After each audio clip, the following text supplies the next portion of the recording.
Hello listeners, this is Aniket. तो guys, जैसा कि आपने थंबनेल में देखा था, आज की वीडियो में हम बात करने वाले हैं झारखंड पॉलिटेक्निक 2020 के बारे में कि इसमें क्या क्या चेंजेस आए हैं ड्यू टू लॉकडाउन। तो गाइस, लॉकडाउन की वजह से यहाँ पे बहुत बड़ा बदलाव हुआ है, तो वो बदलाव आपको जानना बहुत ज़रूरी है। फॉर्म भरने से पहले, एग्जाम देने से पहले आपको वो चेंजेस जानना बहुत ज़रूरी है। तो गाइस, वीडियो ज़्यादा बड़ा नहीं होगा, आप सबसे रिक्वेस्ट है कि वीडियो लास्ट तक देखिए, बहुत ज़्यादा इंफॉर्मेशन इसमें दिया गया है। तो चलिए स्टार्ट करते हैं। तो गाइस, सबसे पहला डाउट कि आपका जो एग्जाम होगा वो कब होगा, सबसे बड़ा बदलाव इसमें ये हुआ है। देखिए, जो प्रीवियस ईयर आपका एग्जाम का जो फॉर्म आया था वो आया था मार्च में, ठीक है, और आपका जो एग्जाम हुआ था वो आपका अप्रैल में हो गया था, ठीक है। तो यहाँ पे क्या है कि यहाँ पे फॉर्म जो है आपका मार्च में भी नहीं आया, अप्रैल में भी नहीं आया। आपका जो फॉर्म आएगा वो मई लास्ट वीक तक में आ सकता है, मे बी, नहीं तो फिर जून फर्स्ट वीक में आएगा अगर लॉकडाउन नहीं रहा तो, ठीक है। तो फिर उसके बाद आपका जो एग्जाम होगा गाइज वो जून लास्ट वीक में हो सकता है। अगर जून फर्स्ट वीक तक एडमिट कार्ड आ जाता है तो जून लास्ट वीक में आपका एग्जाम एकदम होना ही होना है, ठीक है।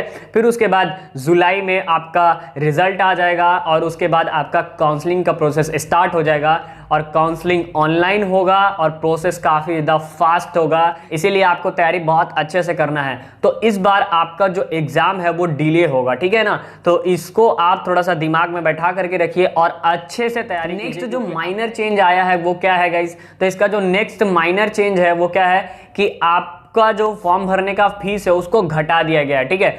अगला बार जनरल और ओबीसी के लिए 700 750 रुपया लिया गया था, लेकिन इस बार आपका जो जनरल और ओबीसी है उसके लिए आपको 650 रुपीज़ देना है, ठीक है। और जो आपका SC ST हैं उनके लिए आपको 325 रुपया देना है।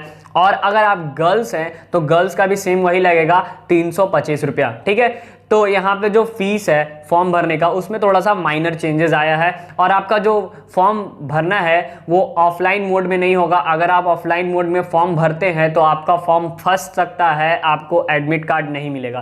तो गाइस, जो नेक्स्ट जो बात है उस बहुत इंपॉर्टेंट बात है।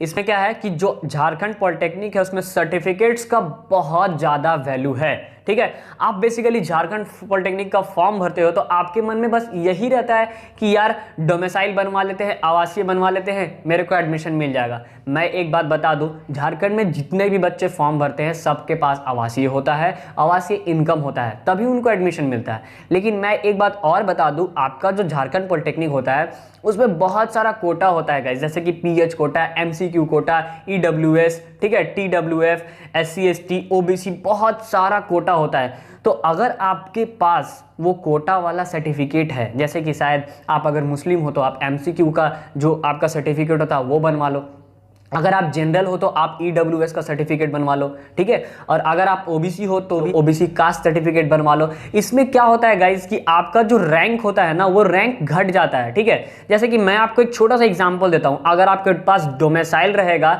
तो आपके साथ क्या होगा, और अगर आपके पास कास्ट सर्टिफिकेट रहेगा तो आपके साथ क्या होगा। तो गाइज देखिएगा, आप अपने से कोई भी आपके सीनियर्स या फिर आपने प्रीवियस ईयर एग्जाम दिया होगा तो आपका जो रिजल्ट होगा उसमें देखिएगा, उसमें लिखा रहता है CML rank, CAT rank, PH rank, ऐसे करके लिखा रहता है।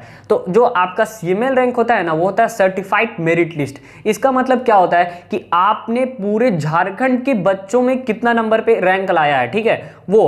और अगर कैट रैंक का बात करें तो कैट रैंक का मतलब कि जैसे कि आपका कास्ट है OBC तो आप OBC में कितने नंबर पे हो वो, ठीक है। और अगर आपका कास्ट SC है या फिर ST है तो आप उसमें कितने नंबर पे हो। तो इसमें क्या होता है कि अगर आपके पास SC ST वाला सर्टिफिकेट रहा तो आपको SC ST कोटा से एडमिशन मिल जाएगा। तो इसीलिए मैं आपको सजेस्ट करता हूं कि आप जितना भी सर्टिफिकेट्स माइट बी पॉसिबल है तो आप अपना सर्टिफिकेट्स रेडी रखिए, क्योंकि झारखंड पॉलिटेक्निक में सर्टिफिकेट्स का बहुत बड़ा महत्व है, ठीक है। तो आप अपना सर्टिफिकेट्स रेडी रखिए। लॉकडाउन की वजह से सर्टिफिकेट्स बन नहीं रहा, ब्लॉक का सारा काम बंद है, तो मैं आपसे गुजारिश करूंगा कि कोशिश करके एग्जाम का अगर आप फॉर्म भरने का ठान लिए हैं तो आप पूरा कोशिश कीजिए कि आपके पास सारा सर्टिफिकेट्स हो, ठीक है। और उसके बाद जैसे जैसे एडमिशन का प्रोसेस होगा मैं सब कुछ बताता जाऊंगा। और रहा बात एग्जाम का, तो एग्जाम का तैयारी के लिए आप बेसिकली देखिए, आपका जो एग्जाम होता है उसमें 50 मार्क्स का फिजिक्स, 50 मार्क्स का केमिस्ट्री और 50 मार्क्स का मैथ होता है।